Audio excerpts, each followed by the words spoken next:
여러분 안녕하십니까? KBS 뉴스입니다. 일본이 지난 몇 년 동안 대북 제재 대상인 품목들을 북한에 수출한 것을 유엔 안보리 대북제재위원회가 여러 차례 지적한 것으로 드러났습니다.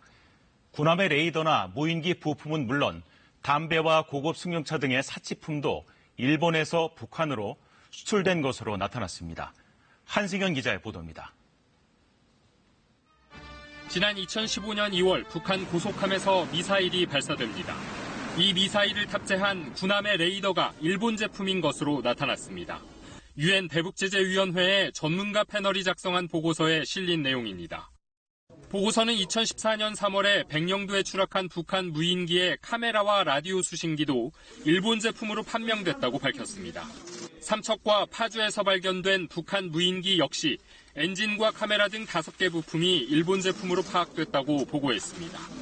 또 2017년에 2차례 발사된 중장거리 탄도미사일 화성 12호를 발사대로 옮기는 데 사용된 기중기도 일본에서 만든 것으로 보인다고 보고서는 밝혔습니다. 유엔 안보리가 대북 수출 금지 대상으로 규정한 사치품들도 다량으로 북한에 흘러들어간 것으로 나타났습니다. 벤츠와 렉서스 등 고급 승용차 18대와 담배 10,000개비, 일본 술과 다량의 화장품 등이 포함됐습니다.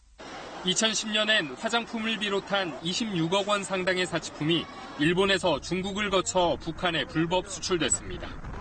노트북 등 컴퓨터 7천여 대도 2008년부터 2009년 사이 일본에서 북한으로 건너갔습니다. 유엔 대북제재위원회 전문가 패널은 안보리 상임이사국과 한국, 일본, 싱가포르 전문가를 포함해 모두 8명으로 구성돼 있고 매년 북한의 제재 위반 사례를 보고하고 있습니다. KBS 뉴스 한승현입니다.